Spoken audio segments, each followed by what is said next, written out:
നിന്നെ ഞാൻ കുറച്ച് നാളായിട്ട് നോക്കി കിടക്കോ. നീ എന്താണ് നാട്ടുകാരോട് പറഞ്ഞോണ്ട് നടക്കുന്നത്? ഞാനൊന്നും പറഞ്ഞില്ല. നീ ഒന്നും പറഞ്ഞില്ലേ? എടാ ഇവിടെ പണിക്കുന്ന പെണ്ണിനെ കുറിച്ച് ഞാൻ ഏതാണ്ട് പറഞ്ഞല്ലേ നീ ലോകരോടൊത്തും പറഞ്ഞു നടക്കുന്നത്? ഞാനൊന്നും നീ പറഞ്ഞില്ലല്ലേ? ഇനി മേലെ ഇങ്ങനെ സമൂഹത്തിൽ മര്യാദയ്ക്ക് ഇരിക്കുന്ന പെണ്ണുങ്ങളെ കുറിച്ച് എന്തെങ്കിലും പറഞ്ഞു നീ അറിഞ്ഞ കവാല പിടിക്കാൻ പൊട്ടിക്കും. മനസ്സിലായല്ലോ? ഞാനൊന്നും പറഞ്ഞില്ല. ഞാനൊന്നും പറഞ്ഞില്ല. മാന്യന്മാർക്ക് ജീവിക്കണ്ടോ അവിടെ?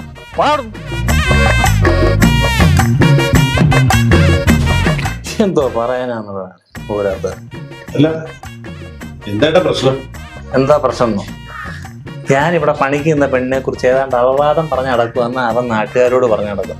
അല്ല, എനിക്കിന്റെ വല്ല ആവശ്യമുണ്ട്. കാര്യങ്ങള് വെടിയാ എന്ന് വെച്ചിങ്ങനെ പറയാൻ പാടുണ്ടോ? ഇല്ലല്ലോ. പരിപ്പോടെ വേണോ?